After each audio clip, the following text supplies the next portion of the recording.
ባለፈው ጊዜያችን በክፍል አንድ ምን በክፍል ሁለት እስከ ሕገ ኦሪት ድረስ ያለውን አይተን ዛሬ በሕገ ኦሪት ሌላኛው በሕገ ኦሪት ነው። እነዚህ በሕገ ልቡና የነበረች እምነትን የሚገልጽልን የኢትዮጵያ ልዕልና ነው። ሕገ ኦሪት ላይ ስንመለከት ሰው በተፈጥሮ በተሰጠው እውቀቱ ፈጣሪውን አውቆ ሕጉን ጠብቆ መላእክትን በመምሰል እንዲኖር በመላእክት አምሳል እንዲኖር ነበረ በሕገ ልቡና እንዳየነው። ይህንንም 3844 ዓመት ኑሯል። በሕገ ልቡና ተመርቶ 3844 ዓመት በዚህ ዘመን ከኖረ በኋላ ግን አምልኮቱን እየዘነጉ ሲመጡ በደብረ ሲና ላይ ለሙሴ የእውቀት አጋዥ ረዳት የሆነው ዘንድ ሕግን በጽላት ላይ ጽፎ ሰጠ። ቤተ እስራኤል ከኢትዮጵያ የሚቀዱት መጽሐፍን በመቀበል እንጂ እምነትን በመቀበል አይደለም። ምክንያቱም ሙሴ ሕግን ተቀበለ እንጂ ሃይማኖትን አይደለም ያን ጊዜ ተቀበለው። ሙሴ ቀደም ሲልም እግዚአብሔርን ያመልካል። አዎ፣ ነገር ግን ሕገ ልቡና ነበረ እስራኤል ሲያመልኩት የነበረ፣ ሙሴም ሲመራቸው የነበረ፣ ከግብፅም ሲያወጣቸው በሕገ ልቡና እየመራ ነበረ። በኋላ ግን ከሕገ ልቡና ሲወጡ አምልኮተ እግዚአብሔር ሲዘነጉ ለአምልኮት መመሪያ የሚሆን ሕግጋትን ጽፎ ሰጠ።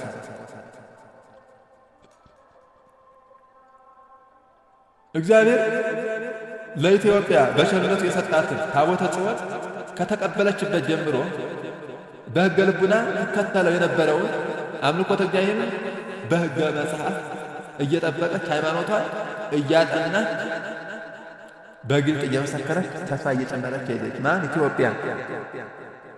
እግዚአብሔርን ከመከተል ወደ ኋላ አላለችም። ለምን?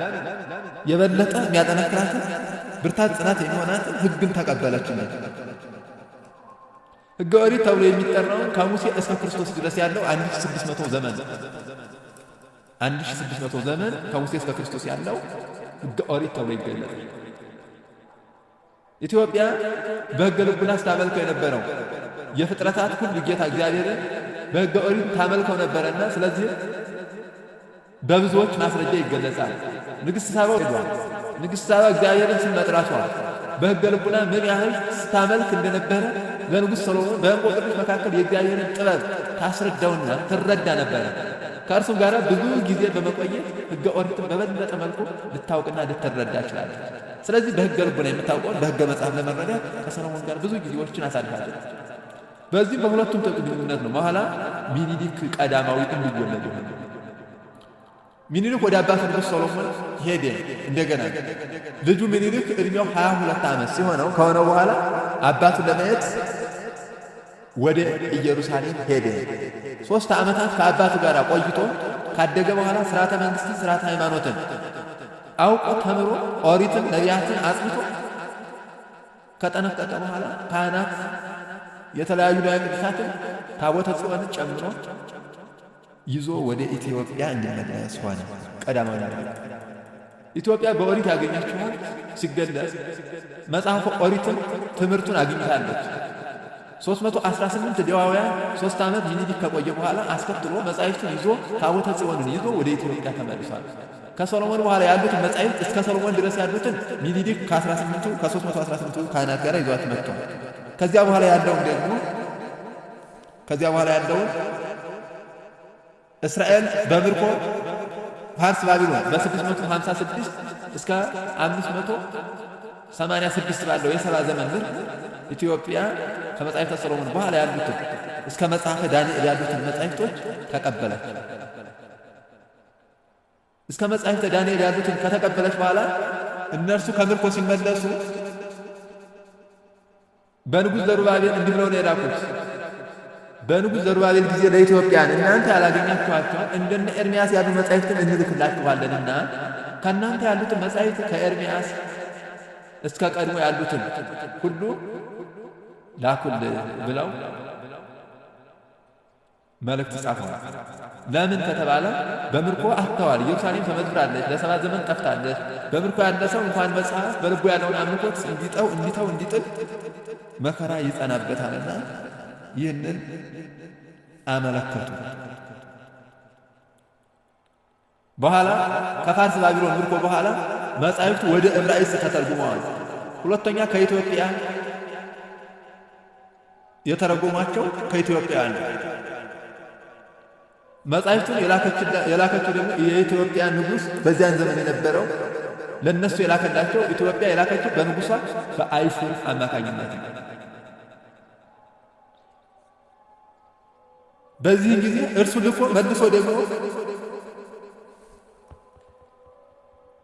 መጻሕፍተ ደቂቅ ነቢያትን ተቀብሏል። የኦሪት መጻሕፍት ከዕብራይስጥ ቋንቋ ቃል በቃል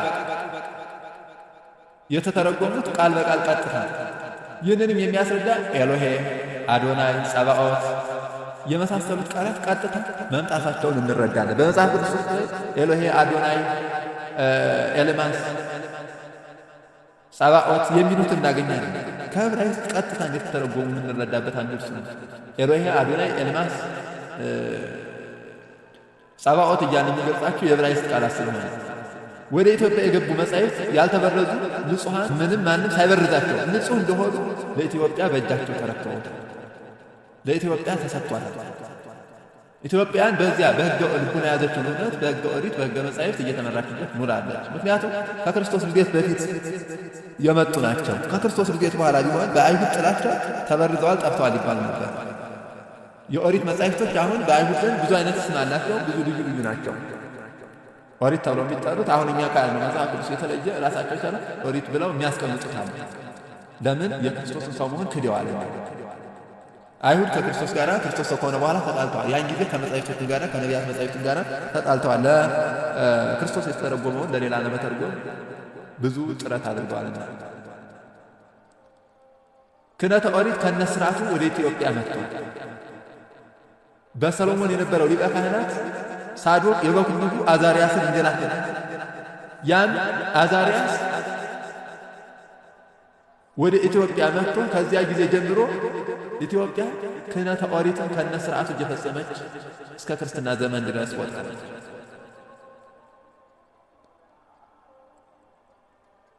ንግስና ከነስርዓተ መንግስቱ ወደ ኢትዮጵያ ገብቶላታል።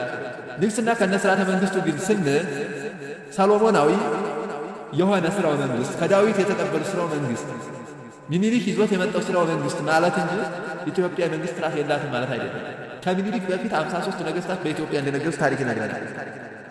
ነገር ግን ይህንንም እንደሚታወቀው ኢትዮጵያ ቀድማ በመንግስታዊ ስርዓት እንደምትመራ የሚነግረን ቶል ለሙሴ ያስተማረው የስርዓተ መንግስት ስርዓት አገሪቱ የምትመራበትን እውነት ነው። አንተ ግብራ እነሱ ይፍረዱ ይታቹ፣ አንተ የበላዩን ሁነህ እነርሱ የበታችን ይምሩልህ ብሎ 10 አለቃ 100 አለቃ የሚለውን ሹም ማዕረግ ስልጣን ሰጠ፣ መከረው። እንዲህ አድርገህ ምራ ብሎ ነገር። በዚህ ምክንያት ኢትዮጵያ ስርዓተ መንግስት ቀድሞ እንደነበራት፣ ነገር ግን በምን ጊዜ ያገኘችው በዳዊት በሰሎሞን የሚወርደውን የዘር ሐረግ ስርዓተ መንግስት ነው እንጂ የአስተዳደር ስርዓት ፊት የላትም ማለት አይደለም። ሌላኛው ኦሪትን ከነመስዋዕቱ ነው ይዛ የተቀበለችው የኖረችው። ቀዳማዊ ምኒልክ ወደ ኢትዮጵያ ሲመጣ ይዟት የመጣው ይህችው በአክሱም የምትገኘው ጽላት የኢትዮጵያ ቀዳማዊነት ወይም ደግሞ ቀደምትነት ቀድሞም እግዚአብሔርን የሚያመልኩ ለእግዚአብሔር የተገዙ መሆናቸውን ያስረዳናል። ታቦተ ጽዮን ወደ ኢትዮጵያ የገባችው በፈቃድ እግዚአብሔር መሆኑን ብዙ ምክንያቶች አሉ። ለምን? አንደኛ ታቦተ ጽዮን ወደ ኢትዮጵያ ለመምጣቱ ዋና ምክንያትና ባለቤት ተጠያ እስራኤል ራሳቸው ናቸው፣ ወደው ፈቅደው ነው የላኩ። ሁለተኛ ታቦተ ጽዮን ከቤተ መቅደስ ስትወጣ ከወጣችን በኋላ ይህን ባደረጉ ሰዎች ነው ይዘዋት በዘመቱ ሰዎች ምንም አይነት መቅሰፍት አላጠፋችም። እስራኤልም እሷን በማጣታቸው አልተቀሰፉ። ኢትዮጵያውያንም እንደ ፍልስጤማውያን መቅሰፍት አልመጣባቸውም። እንደ ፍልስጤማውያን ቢሆን ሀገሪቱ ታውካ ነበረ፣ መከራ ደርሶባት ነበረ። በመከራው ጭንቀት የተነሳ ውሰዱልን ብለው መልሰው ልከዋል። ስለዚህ ኢትዮጵያ ሰንድ እግዚአብሔርን በፍቅር ስታመልክ የኖረች ልዕለ ክብር ልዕለ ኃይል ያላት ፍጽምት ሀገር ነው። በኢትዮጵያ ውስጥ መስዋዕተ ኦሪት የተሰዋባቸውን ቦታዎች አይተናል። እነዚህም አክሱም ጽዮን፣ ተድባበ ማርያም፣ ጣና ቂርቆስ፣ መርጦ ለማርያም፣ ብርብር ማርያም የሚባሉት እነዚህ እንደ ምሳሌ አሁንም አሻራቸው ያልጠፋ ማለት ሲፈጸምባቸው የነበሩ ስርዓቱ የተደረገባቸው የተፈጸመባቸው ሳይጠፉ እንዳለ በክብር የተገለጹበት የታዩበት እስካሁን በሙዚየም የሚጎበኙት ያሉበት እንጂ ብዙ ቦታዎች ላይ ምክንያቱም አምልኮቷ ስርዓተ ኦሪት አይደለም። መስዋዕት ትሰዋለች፣ እግዚአብሔርን ታመልካለች። ህዝብ ባለበት ሁሉ እግዚአብሔር ይመለካል። እግዚአብሔር የሚመለክበት ደግሞ ምኩራብ፣ አዳራሽ፣ መገልገያ የአገልግሎት መስጫ የመስዋዕት መሰዊያ ጋር ሊኖር ግድ ነው። አሁን በኢትዮጵያ ደግሞ ለኢትዮጵያ በእስራኤል ውስጥ ያለ ለኢትዮጵያ የተሰጣት ደር ሱልጣን የሚለው እስካሁን ድረስ ርስቱ ያልተነቀለው ያን ጊዜ በሰሎሞን ጊዜ ንግሥት ሳባ የተቀበለችው እጅ መንሻ ነው። በኢትዮጵያ ዘንድ የተለመዱ የሚታወቁ ኦሪት በኢትዮጵያ ይፈጸም እንደነበረ ሕገ ኦሪትን ኢትዮጵያ ለመቀበሏ ምልክት የሚሆኑ ከነዚህ በተጨማሪ የሚበሉ የማይበሉ እንስሳትን መለየታችን ብዙዎቹ አይለዩም። ለምንድን ነው የማይለዩት? ሕገ ኦሪት አልተማሩ። መጀመሪያ የኦሪትን ሕግ አልተቀበሉ። ክርስቶስ ሰው ሲሆን አሁንም ክርስቲያን ቢሆኑ እንኳ ክርስቶስ ሰው ሲሆን በወንጌል ያመኑ በብሉይ ኪዳን ያለውን ስርዓት ያልተነጠቁ ነበር። የቀዳሚት ሰንበት መከበር፣ የማህሌትና የመዝሙር ስርዓት፣ ጸናጽል፣ ከበሮ፣ መቋሚያ የሚሉት እነዚህ የኦሪት በብሉይ ኪዳን የነበሩ ንዋየ ቅድሳት በአዲስ ኪዳን የሚገለገልባቸው ከእግዚአብሔር የተሰጡ መሆናቸውን ይገልጽልናል። የካህናት ልብስ ልብሰ ተክህኖ የአሮን ልብስ በብሉይ ኪዳን ካህናቱ ሲለብሱ የነበሩት ዛሬ በአዲስ ኪዳን የምንለብሰው መሆኑ፣ በደስታና በሐዘን ጊዜ ያሉ ስርዓት እያንዳንዱ የኦሪትን ስርዓት ኢትዮጵያ እንደተቀበለች በኦሪቱ ተመርታ እንደኖረች ያስረዳናል ማለት ነው። ስለዚህ ወደ ሶስተኛው ሕግ ነው የምንመጣው። ምናልባት እስከዚህ ድረስ አይተናል። ወደ ሶስተኛው ሕግ ስንመጣ ሕገ ወንጌል። በሕገ ወንጌል ሕይወቷ ኢትዮጵያን ስንመለከት ክርስቶስ ሰው ሆኖ በልደተ ክርስቶስ ማመኗ ነው ሕገ ኦሪት ወይ ደግሞ ተሻግራ ወደ ሕገ ወንጌል መጣ ወንጌላዊት እንድትባል ያደረጋል። በልደተ ክርስቶስ ማመን የሚጀመረው ወይም ደግሞ የመጀመሪያው መሰረት ነው። ይህም ኢትዮጵያን ቀድሞ ልደተ ክርስቶስ የሚጠበቁ ያመኑ መሆናቸውን ታሪክ ይነግረናል። ሰብአ ሰገልን ቅዱስ ያሬድ ለስምህ የሚሆን መባን አቀረብን ብሎ ሰብአ ሰገል ኢትዮጵያ እንደሆኑ ይነግረናል። ተደጋጋሚ ታሪኮች ይነግሩናል። ነገሥተ ሳባ ወአረጓ ዳመጽ ወይ ሳባ የሚላት ኢትዮጵያ እንደሆነችም ታሪክ ይገልጽልናል። ክርስቶስ እንደሚወለድ የሚያውቁ በብሉይ ኪዳን ደግሞ ኪዳን ጊዜ እግዚአብሔርን ያመልኩ የነበሩ ኢትዮጵያና እስራኤላውያን ነበሩ። እስራኤል ደግሞ አልተቀበሉትም። እንደሚፈልጉት አልሆነም። እነርሱ ለፈቃዳቸው ለፍላጎታቸው ነበርና ከተሉ የነበረው የማይሆንላቸው ሆነ። ስለዚህ ሰብአ ሰገል ኢትዮጵያውያን ናቸው ስንል አንደኛ ቅዱስ ያሬድ የገለጸው ያስረዳናል። ወአምጡ ሎቱ አምሃ ወርቀ ከርቤ ወሲነ ብሎ አቅረበ ለከ አከለ ክቡር ስምከ እያለ ይገልጽልናል። ዘውልና እና ሁለተኛው ኢትዮጵያዊ ጃንደረባ በኢትዮጵያ ለክርስትና ሃይማኖት መታወቅና መስፋፋት አስተዋጽኦ ካበረከቱት አንዱ ነው።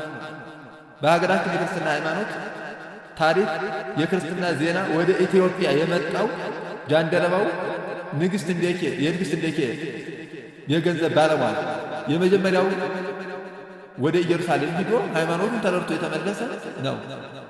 ጃንደረባው በ34 ዓመት በኦሪት እምነት መሰረት ለስግደት ኢየሩሳሌም ደርሶ ሲመጣ ጋዛ አካባቢ ላይ በቅዱስ ፊልጶስ አስተማሪነት አምኖና ተጠምቆ ትንቢተ ኢሳይያስ እያነበበ አገኘው። የምታነበውን ታውቋለህን አለው። የሚተረጉምልኝ ሳይኖር እንዴት እረዳለሁ ብሎ ጠየቀ።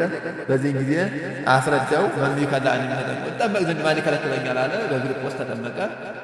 ወደ ኢትዮጵያ ተጉዞ ወደ ኢትዮጵያ ከገባ በኋላ ያን የተሰጠውን እውነት ያመነውን ሕይወት በመመስከር ጸንቶ ማለት ነው። ከዚህ በተጨማሪ ቅዱስ ማቴዎስና ሌሎች ሐዋርያት መጥተው እንዳስተማሩ ታሪክ ይነግረናል። አልፎ አልፎ የኢትዮጵያ ክርስትና ልዩ ገጽታ ምንድን ነው ስንል ከብሉይ ኪዳን ወደ አዲስ ኪዳን መሸጋገሯ፣ ከእምነት ወደ እምነት ነው የተሸጋገረች። በኢትዮጵያን የተሰበከ ራሳቸው ኢትዮጵያን አምነው አሜን ብለው ተቀብለው በኢትዮጵያን የተሰበከ ሃይማኖት መሆኑ ባዕድ አይደለም። እንደ አላውያን ነገሥታት ተዋግታ አይደለም፣ ደመፍታ አይደለም፣ እናንተን አንቀበልም አትመስሉንም በማለት አይደለም። ፈቅዳ ወዳ በገዛ ዜጎቿ ያመነች ሀገር ናት።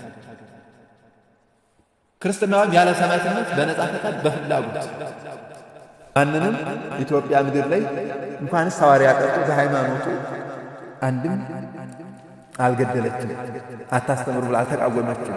እንደውም ከሌላ የሚመጡትን በፍቅር በደስታ ትቀበላለች። ከአራተኛው እስከ ሰባተኛው ዘመን የክርስትና መስፋፋት የምንኩስና ሕይወት ምን ይመስላል የሚለውን በጥቂቱ አባ ሰላማ ከሳቴ ብርሃን የመጀመሪያውን አስተዋጽኦ ካደረጉት ስንመለከት ከአራተኛው ክፍለ ዘመን ጀምሮ ያለውን አሁን ክርስትና ከ34 ጀምሮ ነው በኢትዮጵያ ያለው። ነገር ግን በስፋት የታወቀበት በዚህ ነው።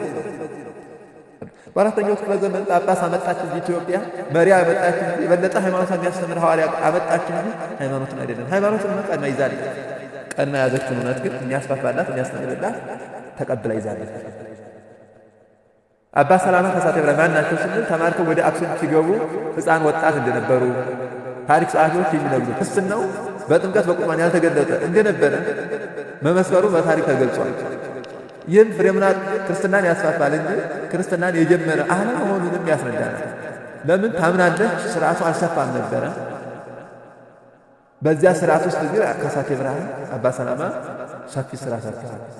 መጀመሪያ የኢትዮጵያ ጳጳስ ፍሬምናጦስ አባ ሰላማ ከሳቴ ብርሃን ስርዓተ ቤተክርስቲያን በትምህርት ያጠናከረው ኢትዮጵያ ጃንደረባ በመሰረት አሁን በማስተማር ከሳቴ ብርሃን ሃይማኖትን መሰረትን በመጣል ጃንደረባው በ34 ዓመት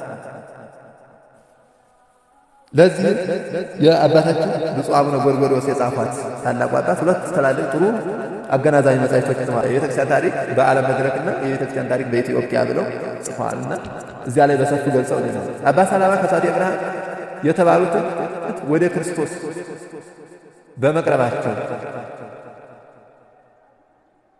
የከበደ ሸክማቸው የቀለለላቸው ሁሉ ሰላም በማግኘታቸው አሁን በፍሬምናጦስ አማካኝነት ወደ ክርስቶስ ቀረቡ። ሸክማቸው ቀለለላቸው፣ ሰላም አገኙ። በዚህ ጊዜ ሰላማ ተብለዋል። ወንጌል በመላው ኢትዮጵያ እንዲዳረስ ሐዋርያዊ ተጋድሎ በማድረጋቸው ለሰው ልጆች የእውቀት ብርሃን በመግለጻቸው ከሳቴ ብርሃን ተባለ። ብርሃን እውቀት ነው። እውቀትን ገላጭ፣ ሃይማኖትን አስተማሪ፣ የሃይማኖት ፍሬ ብለው ፍሬምናጦስ አባ ሰላማ ከሳቴ ብርሃን ጠርተዋቸዋል ማለት ነው። ሌላኛው የምናጦስ አስተዋጽኦች አንዱ ክህነት ወደ ኢትዮጵያ ማስመጣቱ ከነገስታቱ አብርሃና አጽብሃ ጀምሮ ምዕመናንን እየተዘዋወረ ማጥመቁ። አብርሃና አጽብሃን አጠመቀ ነገስታቱ። ከዚያ በኋላ ምዕመናንን እየተዘዋወረ ማጥመቁ። መሳይተ ብሉይ ከሚሰዋባቸው ቦታዎች አብያተ ክርስቲያናትን ማሸጋገር ማለትም ከኦሪት ወደ ወንጌል፣ ከስርዓተ ኦሪት ወደ ስርዓተ ወንጌል፣ ከመስዋዕተ ኦሪት ወደ መስዋዕተ ወንጌል እንዲመለሱ ማድረጉ። ረዳቶች ካህናትና ዲያቆናት እየሾመ ወንጌል እንዲስፋፋ ምስጢራት በየቦታቸው እንዲፈጸሙ ማስቻሉ። የንስሐ አባት እንዲስፋፋ የደር ስልጣን ይዞታ ማለትም ተቀምጦ የነበረ የንግሥት ሳባ ርስት ተብሎ የተሰጠውን እርሱን ያስመለሰ። መጻሕፍት ከተለያዩ ቋንቋዎች ማለት የብሉይ ኪዳን መጻሕፍቶችን የአዲስ ኪዳን መጻሕፍቶች ከተለያየ ቋንቋ ወደ ግዕዝ እንዲተረጎሙ ማድረጉ። የግዕዝ ቋንቋ ከግራ ወደ ቀኝ እንዲጻፍ ፊደላቱና አናባቢዎች እንዲኖራቸው ማስቻሉ በኢትዮጵያ ያበረከታቸው ታላቅ አስተዋጽኦ ነው።